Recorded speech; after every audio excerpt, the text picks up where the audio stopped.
While unemployment numbers in the U.S. are steadily getting better, millions of Americans, of course, remain out of work. However, some industries are reporting difficulty filling open positions right now. And NewsNation correspondent Janelle Fort joins us with more on the conflicting problems. Janelle. Well, Robin, Marnie, the hard part about this is the reasoning behind people not seeking work and not occupying these open positions is complicated. It's multifaceted, and there's no easy answer to how to fill these open jobs. More vaccinations, businesses reopening, and fewer Americans being laid off. Last week, unemployment hitting a pandemic low for the second week in a row, reporting 547,000 first-time jobless claims. It's an encouraging number for a U.S. economy struggling to recover from the financially crippling pandemic.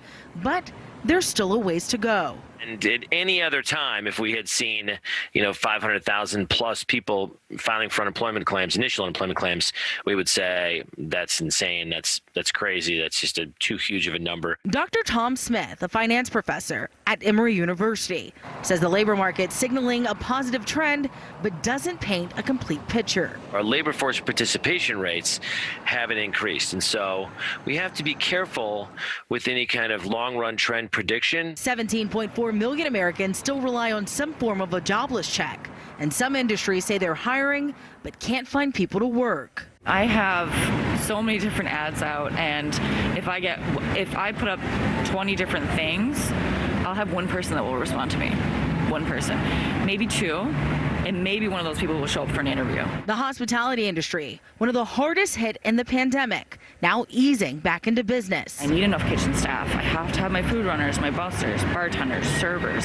And now we have to try and make it as enticing for people as possible for them to come and work for us. There's no clear data on what's driving this and many factors at play. There are people who are taking advantage of the system, but there are people who are at home because of loved ones or themselves who are higher risk. And the many forced to stay home and provide childcare for kids not back in physical school. There's huge differences between the unemployment rates of different genders and different races. And so the smart way to think about this is that this economy is really not treating everybody the same way. And closing those gaps is the challenge to getting the job market and the economy back to pre-COVID-19 levels. In Atlanta, Janelle Fort, NewsNation.